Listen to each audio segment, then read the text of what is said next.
What's up, meatbags? It's the often imitated, never duplicated Tony TGD, and today we're talking about the fabulous Fear Machine. Now, I did get a review copy of the game, so please keep that in mind.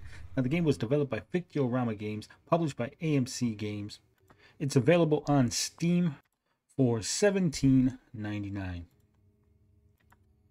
Now, right off the bat, you'll notice it has a nice early comic book aesthetic. It's almost like a old 70s horror comic. It's got that nice look. The dialogue, the story, it's all very pulpy. So if you're into those old pulp horror comics like Tales from the Crypt, this is going to be right up your alley. Now, it's a strategy type game. There's resource management. There's trying to take over different regions.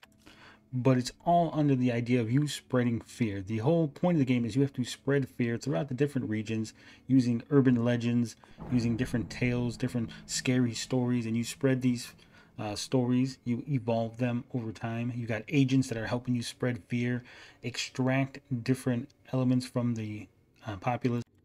And then when you hit a certain threshold of fear in that region, you're able to broadcast your message, which essentially spreads your message of fear to the populace, and you own that region. Now, it sounds easy, but it gets real hard. It gets really complicated, really fast, very strategic. Lots of different mechanics, lots of different things at play. Now, it is not a free-form game. There is a story structure to the game. You play different characters depending on which campaign you're playing currently. Each one has its own story, told in a comic book style, told with comic book panels as you progress through the levels. Now, with all games like this, there are choices that you need to be made, choices that could have long-lasting effects on your game. You could eventually run into spots where you're going to lose the campaign, lose that mission, simply because things you did earlier in the story. But you just retry, you try again. It's not that long. I will say, though, there is a lot less action. There's a lot less movement than a normal strategy game, than a normal resource management game like this. Now, you don't got guys going across the map. You don't got them discovering things, finding things. It's all told through text. It's all told through these little text boxes that pop up as you do things.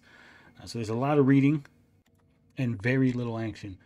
But what it is a good game. It's solid. It's fun. It's interesting. I wish there was more modes. I wish there was sort of a freehand mode. The time constraints on each level are almost a detriment to the game because there's so much you want to see. There's so much you want to do. You want to evolve all the legends. You want to try to get all the little story things you can get out of the game. But there's a time limit to how long you can play the level. So you're sort of rushed. You're sort of rushed to try to get to that goal, dominate the level with fear, and then move on to the next stage. Another issue with the game is the way the legends sort of evolve. When you hit a certain threshold, then you can evolve a legend, and it's sort of a puzzle where you got to pick the correct word, and that's going to help spread the fear. And for the most part, it's easy. You just kind of see what it is. If you're bombing, the fear is, say, the boogeyman, then children might be a word, or kidnapping. But some of the other ones get a little tough. It gets a little tricky to figure out what word it is they want you to use. If you pick the correct word, you're going to get a bonus. If you pick the incorrect word, you're not going to get a bonus. It'll still level up, but it'll be just less effective, which could have some effects on whether or not you're able to finish the stage if you do it wrong too many times. Now, there is an easy mode and a normal mode. So if you're having trouble beating the stages, if it's a little too hard for you, and the game really isn't that hard, but if it's still a little too hard for you, you can go ahead and play that bad boy on easy. Now, you're not alone in the world trying to spread fear. There's other entities out there trying to stop you, trying to do their own agendas. So you have to juggle spreading fear with infiltrating these other companies, infiltrating these other agents out there, and trying to put a stop to their plans before they put a stop to your plans. So, like I said, there is some give and take. There is some strategy to the game. It is fun. It's got a rather unique premise, a rather unique aesthetic. All in all, I would highly recommend this game. If you're into strategy games, if you're into old pulp comic books and you like the way it looks, you're gonna love this game. It's fun. Like I said, if it's too hard for you, just play it on easy, because the story is worth reading. The story is worth getting invested in. I really do hope that they make a sequel to this and sort of expand on this idea. Like I said, a sort of free play mode, like an open world, or even a multiplayer type thing where you have to play against other players who were trying to spread their fear. I think that would be really good for this game. I think it would help it tremendously for replay value.